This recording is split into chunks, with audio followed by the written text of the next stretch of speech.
2036 ഒളിമ്പിക്സിന് ആതിഥേയത്വം വഹിക്കാനുള്ള ഇന്ത്യയുടെ ശ്രമങ്ങൾ തുടർന്നുകൊണ്ടിരിക്കുകയാണ്.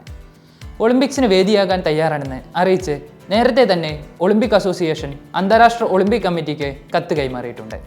പാരാലിമ്പിക്സ് നടത്താൻ തയ്യാറാണെന്നും ഇന്ത്യ കത്തിലൂടെ അറിയിച്ചതോടെയാണ് ഇത് സംബന്ധിച്ച ചർച്ചകൾ സജീവമായത്.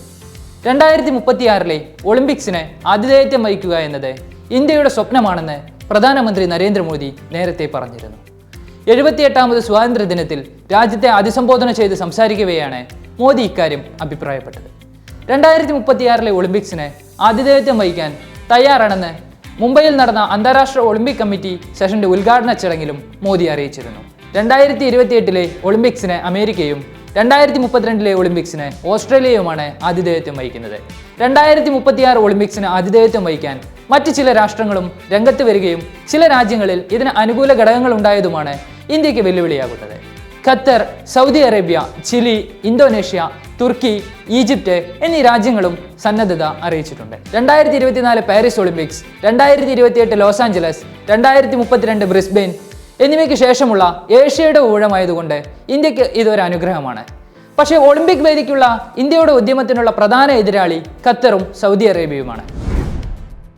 ഖത്തറിന്റെ സാന്നിധ്യമാണ് ഇന്ത്യക്ക് കൂടുതൽ വെല്ലുവിളി ഉയർത്തുക. 2022 ഫിഫ ലോകകപ്പ് വിജയകരമായും പ്രശംസ പിടിച്ചുപറ്റും വിധവും നടത്തി പരിചയമുള്ള രാജ്യമാണ് ഖത്തർ.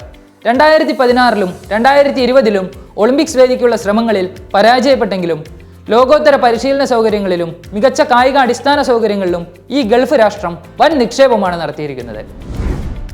വിഷൻ 2030 ഭാഗമായി ഏത് മെഗാ ഇവന്റുകളും ആതിഥേയത്വം വഹിക്കാനുള്ള തയ്യാറെടുപ്പിലാണ് Saudi. Cristiano Ronaldo, Neymar, Benzema തുടങ്ങിയ സൂപ്പർ താരങ്ങളെ അണിനിരത്തി രാജ്യത്തെ ഫുട്ബോൾ ലീഗ് ഇതിനകം ലോകോത്തര ലീഗാക്കി മാറ്റിയിട്ടുണ്ട്. ഈ അടുത്തായി ശതകോടികളാണ് കായിക രംഗത്ത് സൗദി നിക്ഷേപിച്ചത്. അതിനൊപ്പം 2034 ലോകകപ്പിന് ആതിഥേയത്വം വഹിക്കാനുള്ള ഒരുക്കത്തിലുമാണ് ഈ അറബ് രാഷ്ട്രം. ഔദ്യോഗികമായി പ്രഖ്യാപിച്ചിട്ടില്ലെങ്കിലും ലോകകപ്പ് സൗദിയിൽ തന്നെ നടത്തുമെന്ന് ഫിഫ അറിയിച്ചു.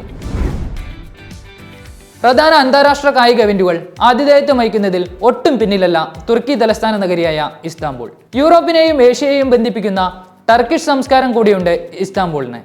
മുമ്പ് 4 തവണ ഒളിമ്പിക്സിനായി മത്സരിച്ചിട്ടുണ്ടെങ്കിലും ഇതുവരെ ആതിഥേയത്വം വഹിക്കാൻ ഈ നഗരത്തിനായിട്ടില്ല. ഇതാണ് തുർക്കിയുടെ അനുകൂല ഘടകം. ഭൂഖണ്ഡത്തിലെ ഏറ്റവും വലിയ മൾട്ടി സ്പോർട്സ് ഇവന്റായ 2027 യൂറോപ്യൻ ഗെയിംസിന് തുർക്കി ആതിഥേയത്വം വഹിക്കുന്നുണ്ട്. കൂടാതെ 2032 യൂറോപ്യൻ ചാമ്പ്യൻഷിപ്പിന് ഇറ്റലിക്കൊപ്പം തുർക്കി സഹ ആതിഥേയത്വവും വഹിക്കുന്നു. ഒളിമ്പിക്സിന് വേണ്ടിയുള്ള ശ്രമങ്ങളിൽ ഇന്തോനേഷ്യയും സജീവമാണ്. ഇതിന്റെ ഭാഗമായി രാജ്യത്തിന്റെ പ്രതിനിധി സംഘം 2024 പാരീസ് ഒളിമ്പിക്സ് സന്ദർശിക്കുകയുണ്ടായി.